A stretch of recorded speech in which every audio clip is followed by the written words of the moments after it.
Much like the worst episodes of the Chris Chan story, this episode begins with Jacob Sockness again. So you have this guy, Sonichu Reborn Project. This is a typical person you find in the comments of Chris's tweets.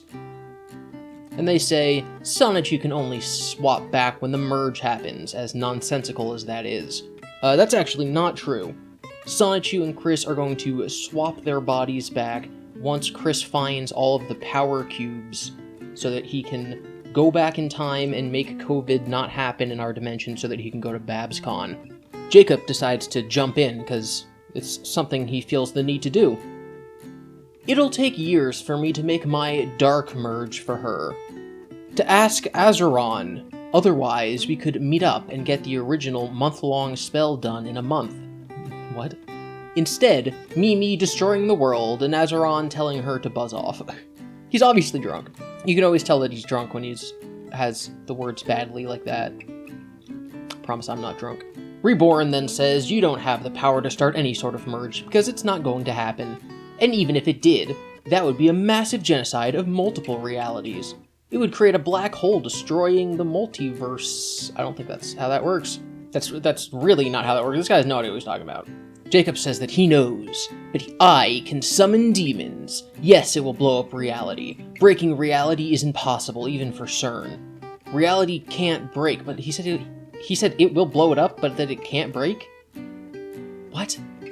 I know the issues with relativity and all that. Relativity?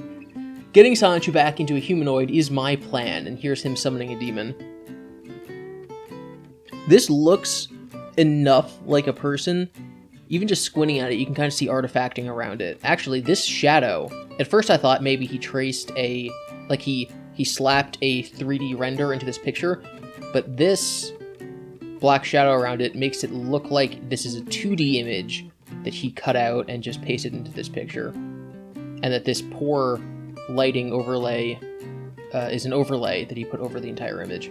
So he's going beyond just taking pictures of smoke, and he's now photoshopping in fake demons. C-197 is a mix of multiple incompatible realities. Again, not true. I have a whole video explanation of this. If you've been watching my Chris videos, you know that C-197, Chris has explained, is the prime reality of fictional characters. Basically, all media that we watch are mistranslations of this prime reality of fictional characters.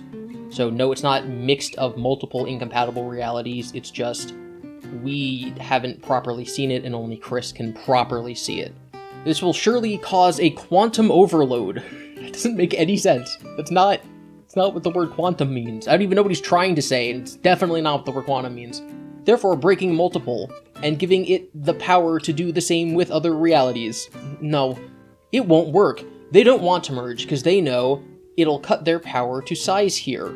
I'll summon up my dark merge, and if the most greedy gods in existence allow it, it'll happen. And those gods are the Unholy Nine. I told her, I'm assuming her's Chris, only black magic works in this way. Black magic is physical. Low magic. Low magic. Chris knows white magic, high magic. Together we put these systems together and make new magic. If she paid attention to Twilight, I'm assuming that's Twilight Sparkle's lessons, My Little Pony Friendship is Magic, Chris would know this. I don't care anymore what Sonichu Reborn's saying, they're not making any sense. Jacob's at least interesting because we can laugh at how crazy he is. So Sonichu Reborn said that Chris has the power to curse people, he would do the Curse-a-Hameha. And Jacob says, if Chris wants cursing power, that is easy. I'm on another level, where I destroy countries like China with foul weather. I effed China over by asking Jacoba to take over while I destroyed the trolls. No one touches the BabsCon. I said I would destroy them, and they are destroyed. China touched my BabsCon, and they are paying for it. So Jacob is probably equally as mad about BabsCon being cancelled, because him and Chris were supposed to meet up there. So he's really pissed that COVID happened, and I guess he's blaming COVID on all of China. I will crush them down the last rat in their sewers. I flooded and wasted large chunks of China. I have destroyed their food, flooded their land, and took their cities away. All because they got in my way of meeting the goddess. There we go. They touched my BabsCon, now they pay for it. China made the virus, their people will be punished for it. And here's where Chris comes in. You know, Jake, in the alt timeline where everyone was born on the opposite side of the world, Chris Chan was born in China. You were born in Germany, and COVID was leaked from the east coast of the United States, not China. Ponder about that. Also, you're definitely not a Nazi. So, I mean, if Chris believes in infinite parallel worlds, then there would be a world where he was born in China and COVID came from the United States, whatever. It's kind of silly to bring this up, because if you believe in the multi-worlds interpretation, then you also believe that there's a world where Jacob Sockness himself unleashed COVID. He's trying to get Jacob to be empathetic towards China. And just picking one example is silly, because there would also be, like, infinite examples where you shouldn't be empathetic. Sonichu Reborn says, "How would you know? Your soul is unable to cross to any dimension because of your hate. No matter if it's in the past. The bad has been done, therefore your soul won't be able to cross or communicate with any dimension. Conclusions? You're just making it all up. And you've proven yourself more so of a hater type of troll with a statement like that." Proto-Man, if you remember, Proto-Man made a whole video about his evidence about why Chris doesn't really believe in the merge. Proto-Man says, "If you don't verify and prove the things you say, why do you expect people to believe them? People aren't just going to believe what you say, especially with the merge." And that's, like, accurate. I still don't think you're gonna ever gain anything by telling Chris that, but at the very least, you're saying something true and not just attacking him for no reason like the Sonichu Reborn Project guy is doing. And here Chris says, "Alright, how do I prove astral projection in tangible proof? To be able to satisfy you all. Mama has astral projected many times. I have as well. Therefore, you can stop being doubting, trolling stupids." So as far as proving that he's able to astral project himself to Quickbill, there is no way to prove that, because that's just beyond the limits of what science can prove. But as Proto-Man says here, Chris can prove that he can astral project if he projects himself into a person's house and can list the layout and items in the house. So if Chris believes that him in Magic Chan's body actually visited Jacob. So if Chris can astral project to Proto-Man's house and describe to Proto-Man what his house looks like, that would be proof of astral projection. Of course, he can't do that because it's not real.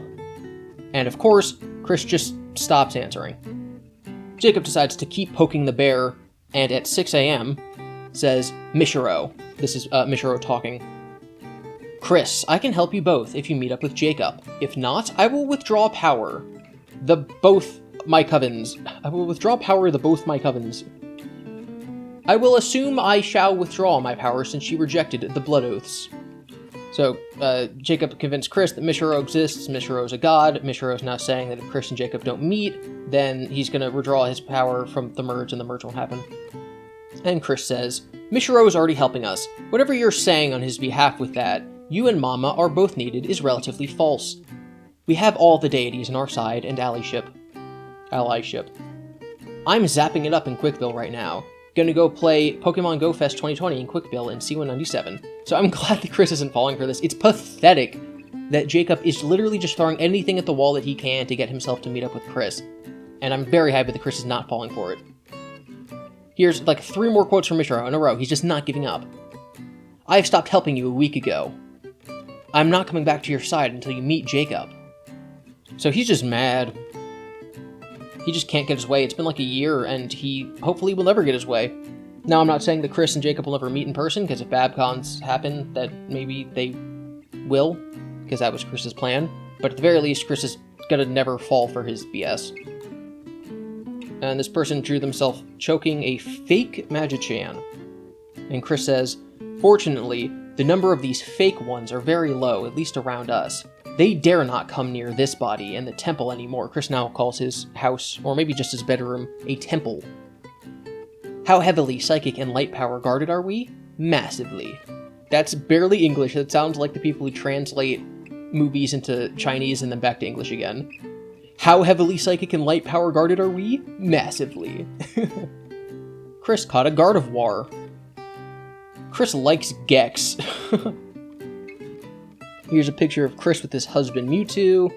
Here's a picture of his Blaziken, Inashua, whatever, his main anime. Alright, so this is Helena. She's the person who draws a lot of pictures of, like, Magic-chan in the real world. So she says that she met Mary Lee Walsh in the mall, and that she's not evil anymore. And Chris says, "That is correct. Mary Lee Walsh there is on our side now. Very good observation. And if you've been following Sonichu, you know that Chris has redeemed basically all of his villains.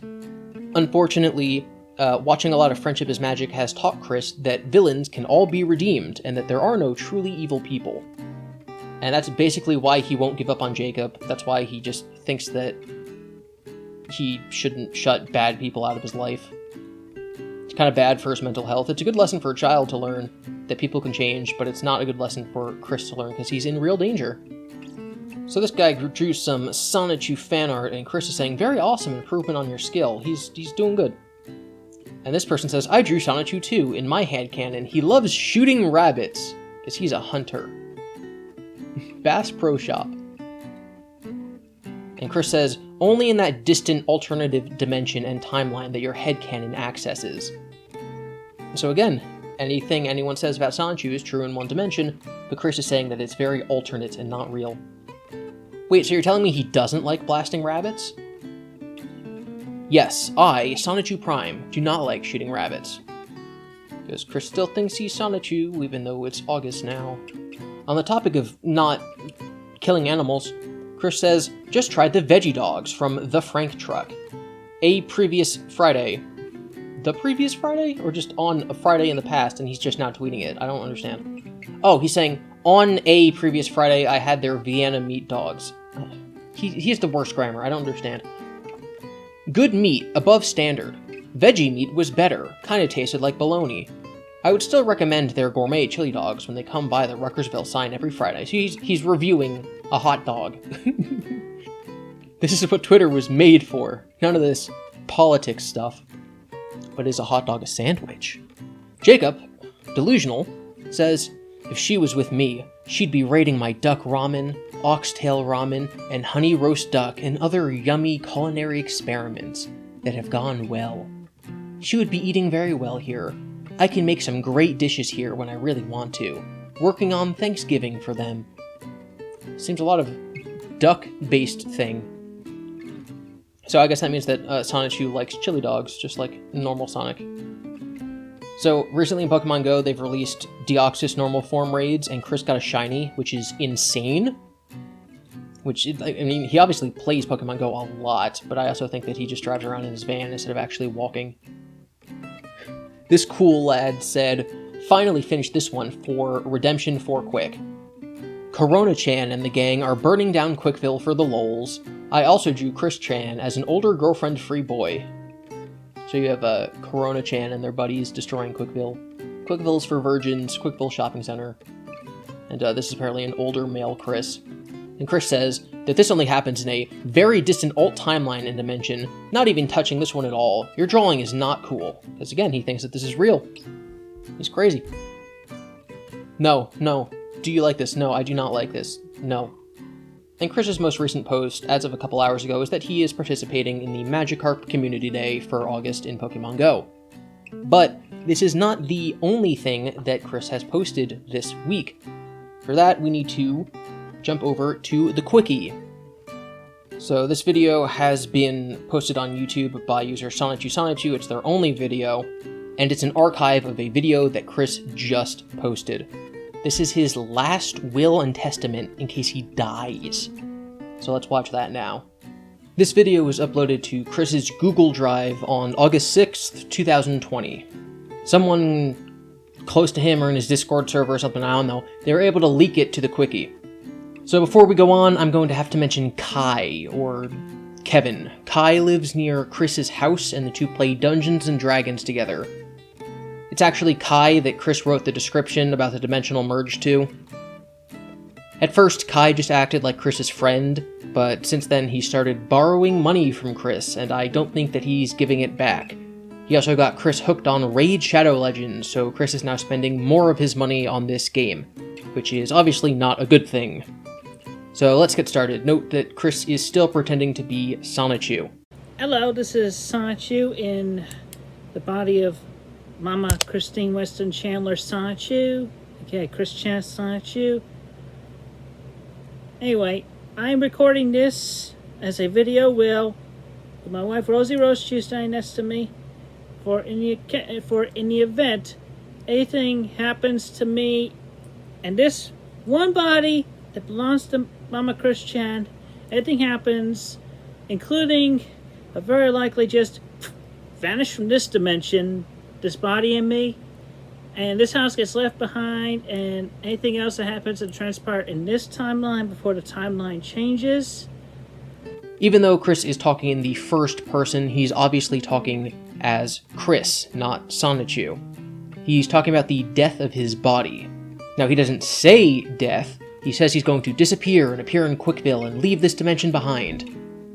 You could interpret that as Chris thinking that he might accidentally travel to Quickville and not come back, but I think that it is significantly more likely that Chris is just avoiding saying the word death. Chris thinks he's going to go to Quickville when he dies. It's kind of like his version of heaven. So I think that that is what he means. He means that in the case of him dying, this is what he's going to do. I wish to hereby bequeath all of the remaining possessions between mine and Mama's that are in this household, within the area of this temple. I will relinquish all that. Notice how he wipes his forehead? It's hot and it's summer, but this is clearly stressing him out. Chris has so far not been dealing very well with COVID-19. That's actually why he's Sonichu. He's trying to undo COVID by astral projecting himself into the other dimension and finding these magic cubes that will help him time travel. But what's happening in real life is that Chris is coming face to face with his own mortality. So he's retreating into this Sonichu persona. He actually made this video because he had a dream where he saw a gravestone and that spooked him. Chris thinks that his dreams are actual prophecies, or at the very least they're glimpses into other realities. So this is Chris acting in a very human manner and freaking out over his own mortality. He's just doing it in a very childish way.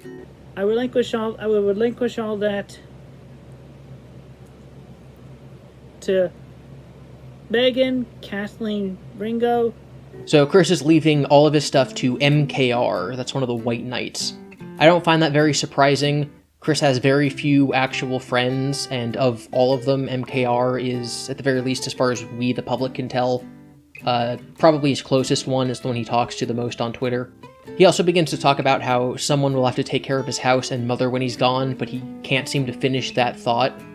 So she'll have to be sure to come over to help sort things out, and if she feels like it, she can move in and help as well, but that's a whole nother thing.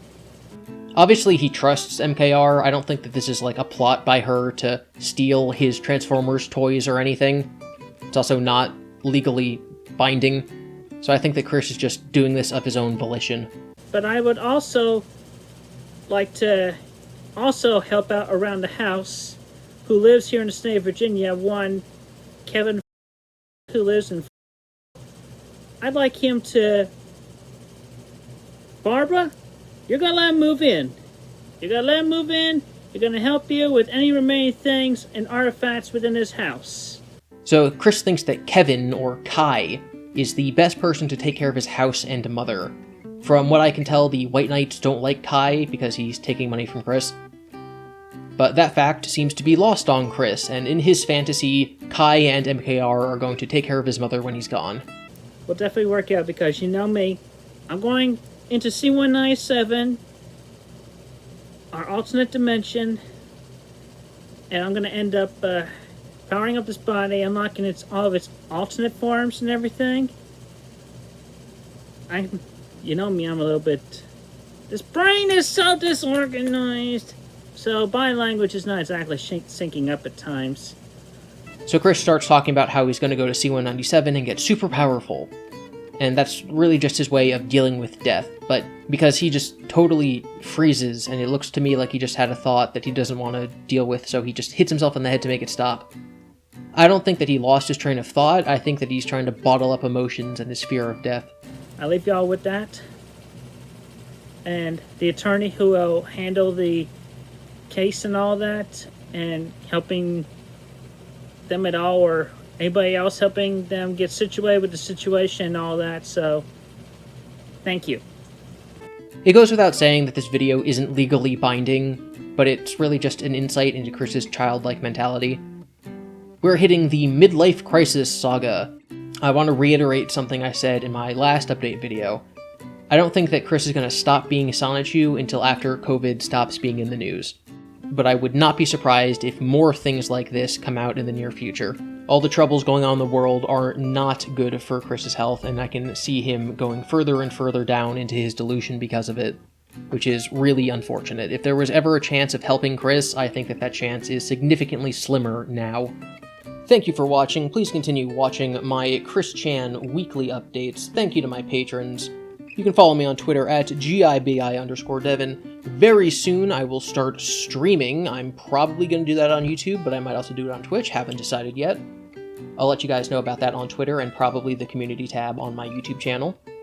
Make sure to subscribe, ring the bell. I don't know why people ask people to do that. I've never felt compelled to do that after being told to. I just do it when I want to, but still, you can do it. If I get to 34,000 subs, I'm going to release merch, so maybe, do that if you haven't. And remember, if my second channel, Puffin Muffler, gets to 1,000 subscribers, I have a funny video of Joe Biden that he took with me that I'm going to release there because it seems funny. I don't know, that seemed way funnier, like, a couple weeks ago. Now that the election's getting closer, it's like, I don't know if I want to put my toes in those waters, but I'm still going to do it. I'm going to keep my promise. But that's only if we hit 1,000 subs, so you guys better do that before I change my mind.